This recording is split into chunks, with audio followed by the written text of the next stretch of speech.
नज़ायर media group Ramzan transmission के लिए हमारे साथ ताउन किया है सुंदस फाउंडेशन। सुंदस फाउंडेशन, जिंदगी से रिश्ता खून का। दीगर इश्तराक में शामिल हैं hello doctor Hamid Saeed, Rahman foundation, pre dialysis करने वाला पाकिस्तान का सबसे बड़ा इदारा, बेस्ट नेशन ऑर्गेनाइजेशन।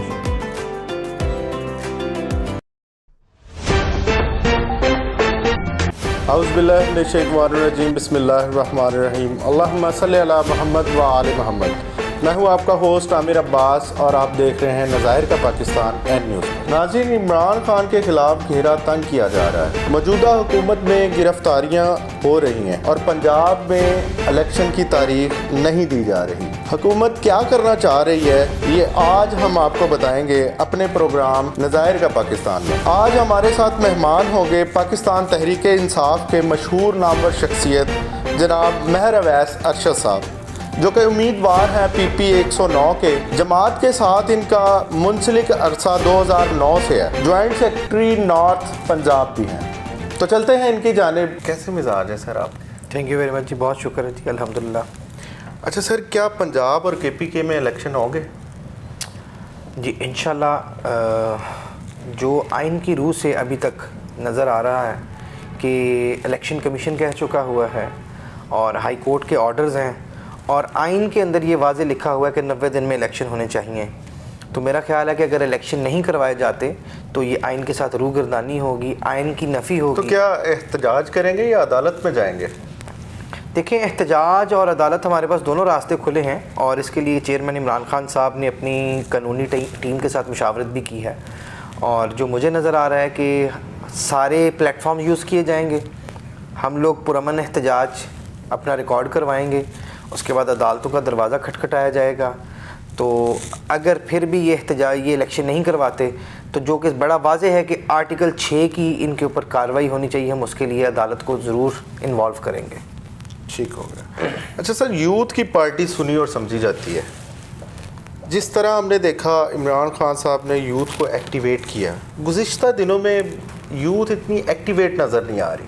क्या ख्याल है आपका? देखें,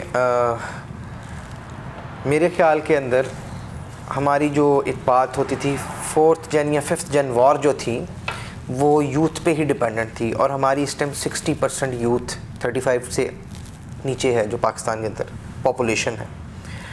तो अल्हम्दुलिल्लाह हमारी यूथ ने वो रोल अदा किया है पिछले 9 माह के अंदर, जब से ये रजीम चेंज ऑपरेशन स्टार्ट हुआ है। They are on the roads, they are on the social media, they are very much active in their institutions. तो मेरा नहीं ख्याल कि आपने कहीं पे भी यूथ को मिस किया होगा। आपने अगर पाकिस्तान तहरीक इंसाफ का कोई एहतजाज देखा होगा तो हमारा वर्कर, हमारी यूथ बिल्कुल चार्ज है। सोशल मीडिया के ऊपर आप देखें कि PDM के उन नाकों चने चबवाए हुए हैं। वो कहते हैं कि पाकिस्तान तहरीक इंसाफ का कोई पेड सोशल मीडिया सेल चल रहा है, हालांकि ये पाकिस्तान की आम आवाम और उसके अंदर से नौजवान हैं जो उनका जीना हराम किए हुए हैं और उनके हर झूठ को उसी वक्त बेनकाब करने के लिए मैदान में उतर आते हैं। अच्छा सर, पंजाब में इलेक्शन होंगे तो टिकट की तकसीम में इमरान खान साहब का लाए अमल क्या होगा? सर, खान साहब का लाए अमल बड़ा वाज़ेह है। जो वो आप उनके इंटरव्यूज़ के अंदर देखते हैं, जो उनके बयानात आते हैं कि इस दफ़ा कोई भी पैरा ट्रूपर और कोई भी ऐसा बंदा जिसकी वफ़ादारियाँ हर बरसात में, हर इलेक्शन में चेंज हो जाती हैं, उसको नहीं दिया जाएंगे। क्योंकि हमारी पार्टी ने ऑलरेडी बहुत सफ़र किया है ऐसे लोगों के साथ और फैसलाबाद से मशहूर मरूफ यहाँ से लोटे निकाले गए हैं और उनके लोटों ने हमें जो नुकसान पहुँचाया है। तो मेरा नहीं ख्याल कि इस दफ़ा खान साहब मेरिट के ऊपर कोई भी कॉम्प्रोमाइज़ करेंगे। जो वफ़ादार हैं पार्टी के साथ, जिन्होंने पार्टी के मुश्किल वक्त में साथ दिया है, जो पार्टी के लिए काम करते रहे हैं, इंशाल्लाह ताला उन्हीं को टिकट मिलेंगे। ठीक है। अच्छा सर, पाकिस्तान तहरीक इंसाफ अगर इलेक्शन जीत जाती है तो क्या ये पिछली बार की तरह फिर वही बहाना बनाएगी कि हमें टाइम नहीं मिला, या फिर डिलीवर करने की कोशिश करेंगे इस वक्त? मेरा ख्याल है पाकिस्तान तहरीक इंसाफ ने जितने शॉर्ट टाइम के अंदर जिन मुसीबतों के अंदर घिरे हुए पाकिस्तान को वसूल किया था और जितना बेहतरीन डिलीवर किया है, उसकी मिसाल ना एडमिनिस्ट्रेटिव लेवल पे कहीं मिलेगी, ना पिछले 30 साल जमहूरी या डिक्टेटर दौर में मिलेगी। उसके सबसे वाज़ेह मिसाल है कि जो इकनॉमिक इंडेक्स और इंडिकेटर्स थे, रिकॉर्ड्स एक्सपोर्ट्स हुई हैं, रिकॉर्ड कारोबार यहाँ पे बढ़े हैं लोगों के, रिकॉर्ड इनकम हुई है। इवन के कोविड आया है, हम लोगों ने जिस तरह खान साहब की पॉलिसी ने कंट्रोल लॉकडाउन, स्मार्ट लॉकडाउन, और उसके बाद जो गरीब आदमी जो मुतवस्सित तबका है उसको उस सख्त दिनों के अंदर उसके राशन और हर चीज़ को मैनेज करने के लिए खान साहब ने पॉलिसीज़ बनाई थी, उसको पूरी दुनिया ने माना है। तो मेरा ख्याल है कि इसके ऊपर तो कोई सवाल ही नहीं बनता कि हम लोग पहले डिलीवर नहीं किया, पहले भी डिलीवर किया है, अब भी डिलीवर करेंगे और इंशाल्लाह उसी लेगेसी को कायम रखेंगे जो पहले चल रही है। सर लेकिन पीडीएम का कहना तो ये है कि इन्होंने बेड़ा गर्क कर दिया पाकिस्तान का, इन्होंने आईएमएफ के पास जो मुआहदात किए थे वही भुगत रहे हैं हम, तो इस पे आपका क्या कहना है? देखें, पीडीएम ये जो 13 जमातों का मिक्स अचार है, जिनका अभी तक ये नहीं समझ आ रहा कि लीडर कौन है, इसको लीड कौन कर रहा है। अभी तक तो इसका फ़ैसला करना मुश्किल है कि खा उसको शहबाज शरीफ लीड कर रहा है, उसको बिलावल भुट्टो ज़रदारी लीड कर रहा है, कि उसको एक बाहर से बैठी तीसरी क़ुव्वत नवाज शरीफ जो है, जिसका यहाँ से सज़ा याफ्ता मुजरिम है, वो लीड कर रहा है। इन लोगों ने पाकिस्तान का बेड़ा गर्क किया, इन लोगों ने 30 साल तेरी बारी। और तो सर खान साहब ने कौन सा बड़ा काम किया? खान साहब भी तो अपना बयानिया बदलता रहता है। नहीं, ये बात बिल्कुल जैसा नहीं कि है। अब उन्होंने अपनी हुकूमत ख़त्म होने पे कहा कि ये अमेरिका ने ख़त्म किया है, क्या आपका क्या ख्याल है कि कभी वो कहते हैं कि ये मेरी हुकूमत अंदर के लोगों ने ख़त्म किया है, आपका क्या कहना है? शाह साहब देखें, स्टेटस को तोड़ा गया है। किस स्टेटस को तोड़ा गया है? तेरी बारी मेरी बारी को, अशराफिया और इस्टेब्लिशमेंट के गठजोड़ को, अशराफिया और जो हमारी ब्यूरोक्रेसी है उसके गठजोड़ को।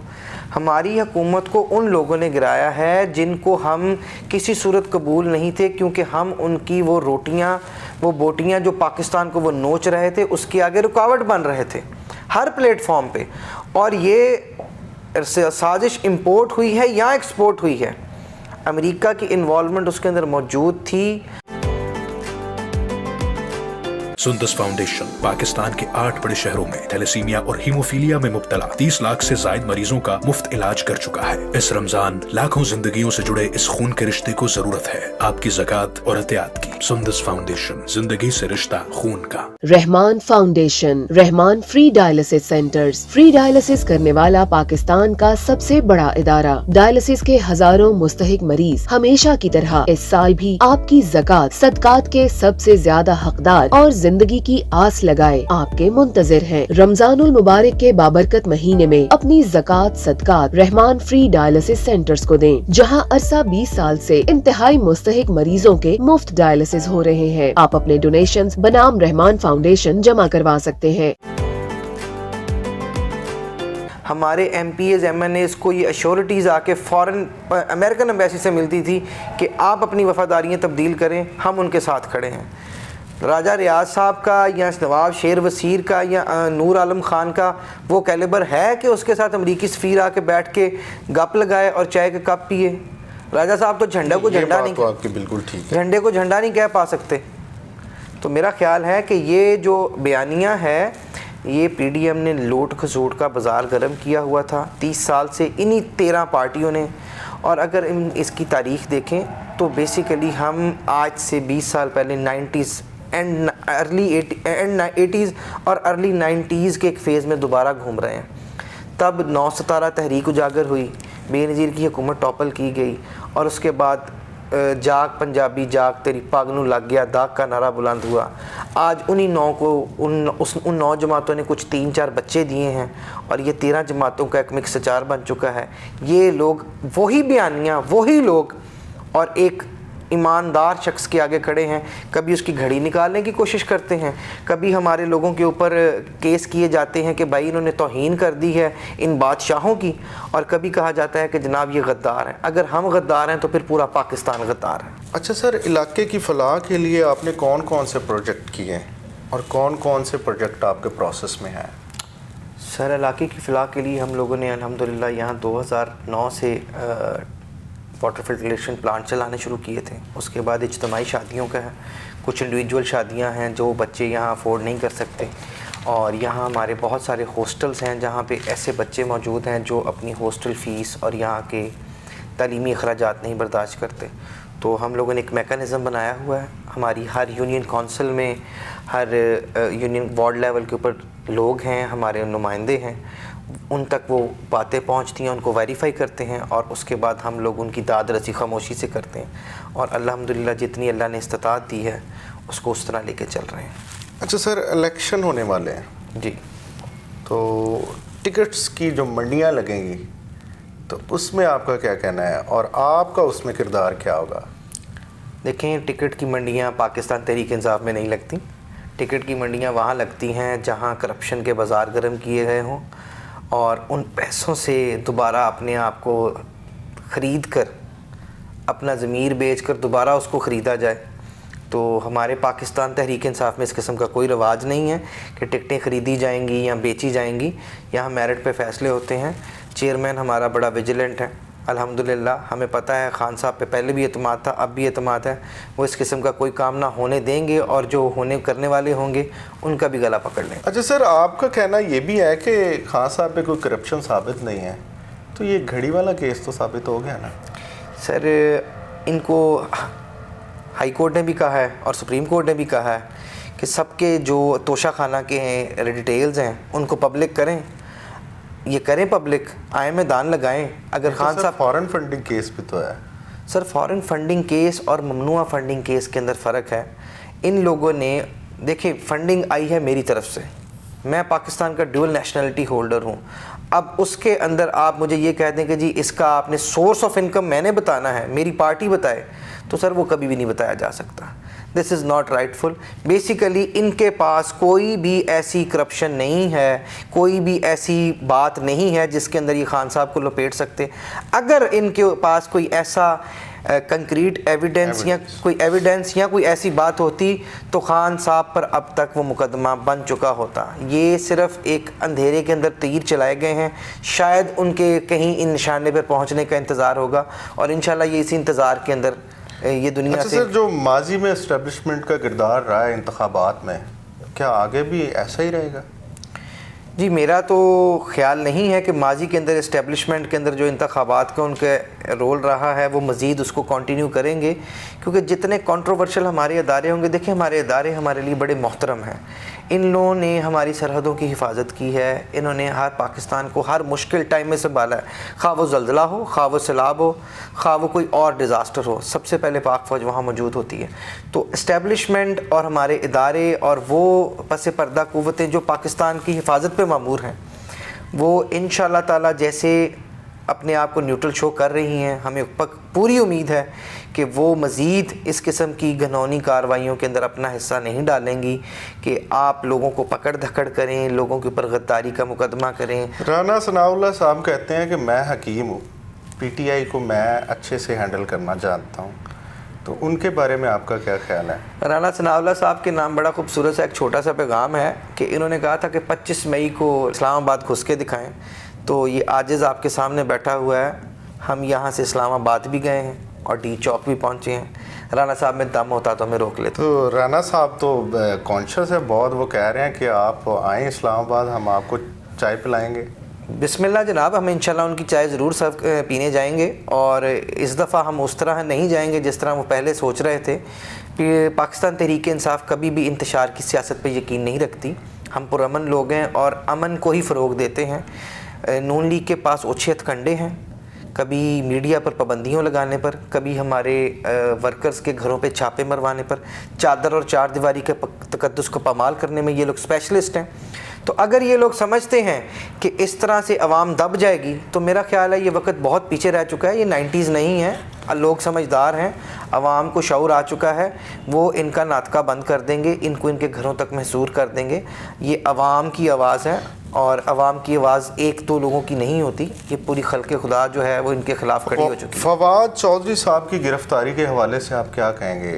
केस मजबूत था उनका? देखें, वो तो फरमाइशी केस था। फरमाइशी केस इसलिए है कि फवाद चौधरी साहब हमारी पार्टी के बड़े दबंग किस्म के लीडर हैं और उनका स्टाइल माशाल्लाह से शुरू से ही दबंग रहा है। तो उन्होंने ऐसी कोई बात नहीं की जिसके ऊपर उन्होंने महसूस किया। लेकिन सर, परवेज़ इलाही साहब ने तो बड़े सख्त अल्फाज से इनको कहा कि इनको पहले पकड़े जाना चाहिए था। सर देखिए, परवेज़ इलाही साहब पाकिस्तान तहरीक इंसाफ का हिस्सा नहीं है, वो हमारे कोरिलेशन पार्टनर ज़रूर थे इसके अंदर जो हमारी हुकूमत बनी थी पंजाब के अंदर। और अगर ये उनकी ज़ाती राय थी तो मेरे ख्याल में उन्होंने इसके ऊपर माफ़ी भी मांगी है उनकी फैमिली से, पब्लिकली और प्राइवेट भी। तो फवाद चौधरी साहब हमारे बड़े दरीना कारकुन और बड़े ज़बरदस्त लीडर हैं, जिन्होंने अपना हर तरीके से पाकिस्तान तहरीक इंसाफ को मजबूत करने के अंदर अपना किरदार अदा किया। फवाद चौधरी साहब ने इलेक्शन कमीशन को मुंशी कहा है, तो जाहिर सी बात है उनकी हद तक इज़्ज़त हुई है। देखिए, अगर मुंशी कहना हद तक की इज़्ज़त है तो फिर मेरे ख्याल में मुंशी तो एक बड़ी किसी ज़माने के अंदर बड़ी खूबसूरत पोस्ट होती थी, जो बड़े बुज़ुर्ग थे वो अपने मुंशियों को सारा कुछ देते होते थे। तो ये मुंशी पुना ही कर रहे हैं, दे आर बाइस्ड, वो अपनी मर्ज़ी के मनमानी के फ़ैसले करवा रहे हैं। इलेक्शन कमीशन उनके घर की लौंडी बना हुआ है और मुसलसल वन साइडेड काम कर रहा है। इलेक्शन कमीशन को गैर जानिबदार होना चाहिए, अपना किरदार वो अदा करना चाहिए जो उसका आइन में लिखा गया है, ना कि वो किसी एक पार्टी के मनपसंद पार्टी का आलाकार बन के और उनका स्पोक्स पर्सन बन के फ़ैसले सादर करे और उन फ़ैसलों को दूसरी पार्टियों पर इम्पोज़ करे। तो हमारे साथ मुसलसल ज़्यादतियों पे ज़्यादतियाँ करते आ रहे हैं। मेरा ख्याल है कि हमारा अभी तक रवैया उनके ख़िलाफ़ बिल्कुल भी सख्त नहीं रहा। अच्छा सर, आखिर में मुस्तकबिल के बारे में कुछ बताएं। इलेक्शन लड़ रहे हैं, कौन से हलके से लड़ रहे हैं, क्या लाएअमल है आपका? शाह साहब, मैं 2018 में भी एप्लीकेंट था, तब ये PP 117 था, अब इसका नाम PP 109 नंबर चेंज हो गया है। तो तब भी हम लोग पाकिस्तान तहरीक इंसाफ के साथ ही खड़े थे और ख़ान साहब ने फ़ैसला किया, उनको बेहतर लगा को कैंडिडेट मुझसे, तो उन्होंने उनको टिकट दे दी। लेकिन हम लोगों ने डिसार्ट नहीं हुए, ख़ान के साथ खड़े थे, ख़ान के साथ खड़े हैं और इंशाल्लाह खड़े रहेंगे। और हम लोगों ने तो इस बार अगर आपको टिकट ना मिला तो क्या कंटेस्ट करेंगे? नहीं, बिल्कुल ऐसा नहीं होगा। अगर ख़ान साहब को लगता है कि हमारे से कोई बेहतर वर्कर है और वो काम बेहतर कर सकता है, या उसकी यहाँ पे ग्राउंड और ग्रास रूट लेवल पे हमसे ज़्यादा स्टैंडिंग है, तो फ़ाबिहा हम लोग ख़ान साहब के हर नारे के पीछे मौजूद हैं। हम वर्कर की तरह उस आदमी का इलेक्शन लड़ेंगे जिसको भी ख़ान साहब टिकट देंगे। अच्छा, शहबाज गिल के बारे में मैं ज़रूर पूछना चाहूँगा कि वो गवर्नमेंट का हिस्सा नहीं थे, तो क्या इस बार वो इलेक्शन लड़ेंगे? देखें, शहबाज गिल अगर गवर्नमेंट का हिस्सा नहीं थे और वो इलेक्शन लड़ना चाहते हैं या पार्टी इलेक्शन उनको लड़वाना चाहती है, तो ये मेरे ख्याल में बड़ा ज़बरदस्त होगा कि जितनी कुर्बानी उन्होंने दी है वो यकीनन डिज़र्व करते हैं कि उनको कहीं ना कहीं पाकिस्तान तहरीक इंसाफ का चेहरा बनाया जाए, पार्लियामेंट के अंदर, सेनेट के अंदर या कौमी असम्बली के अंदर। अगर वो लड़ना चाहेंगे तो मेरे ख्याल में पार्टी उनको ज़रूर मौका देगी। चलिए जी, बेस्ट विशेज़ हैं आपके लिए, बहुत शुक्रिया आपका। Thank you very much. नाज़रीन, अपनी कीमती आरा से हमें ज़रूर आगाह कीजिएगा। देखते रहिए नज़ाहिर का पाकिस्तान एन न्यूज़ पर।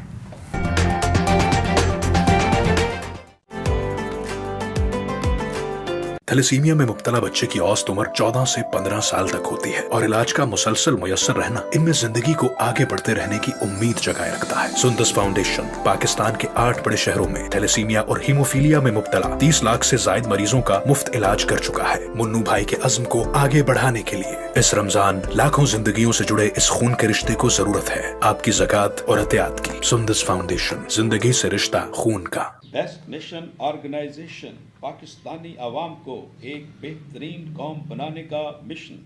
हमारा नस्बुल आइन अतात अल्लाह और रसूल की खिदमत मखलूक की। हमारा अज़्म हर इलाके में तालीम दोस्त, सेहत दोस्त और इंसान दोस्त प्रोग्राम्स का आगाज़। हमारा मकसद एक बेहतरीन कौम की तश्कील और आम आदमी को बुनियादी सहूलतों और रोज़गार की फराहमी। हमारी मंजिल तालीम याफ्ता, सेहतमंद, इंसान दोस्त और खुशहाल पाकिस्तान। आइए अपने इलाके के लोगों की तरबियत व तालीम, सेहत और रोज़गार की फराहमी के लिए यूनियन कौंसिल की सतह पर बेस्ट नेशन प्रोग्राम्स के चीफ ऑर्गेनाइज़र बनिए। आगे बढ़िए।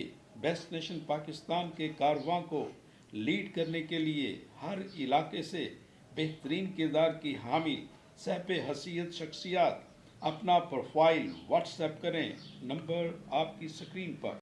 हम जिंदगी को रोज मुस्कुराते देखते हैं, दौड़ते, भागते, रोते, रुलाते, और इस जिंदगी से रिश्ता जब खून का हो तो उसके आगे कहां कुछ देखते हैं। लेकिन खून के ये रिश्ते सिर्फ पैदाइशी नहीं होते। आपका सवाल होगा कि वो बड़ा होकर क्या बनेगा। यहाँ सवाल है कि वो कितना बड़ा हो सकेगा। थैलेसीमिया में मुब्तला बच्चे की औसत उम्र 14 से 15 साल तक होती है और इलाज का मुसलसल मुयस्सर रहना इनमें जिंदगी को आगे बढ़ते रहने की उम्मीद जगाए रखता है। सुंदस फाउंडेशन गुज़श्ता 25 सालों से पाकिस्तान के 8 बड़े शहरों में थैलेसीमिया और हीमोफीलिया में मुब्तला 30 लाख से जायद मरीजों का मुफ्त इलाज कर चुका है। मुन्नू भाई के अज़्म को आगे बढ़ाने के लिए इस रमजान लाखों जिंदगियों से जुड़े इस खून के रिश्ते को जरूरत है आपकी ज़कात और एहतियात की। सुंदस फाउंडेशन, जिंदगी से रिश्ता खून का। नज़ायर मीडिया ग्रुप रमज़ान ट्रांसमिशन के लिए हमारे साथ ताउन किया है सुंदस फाउंडेशन।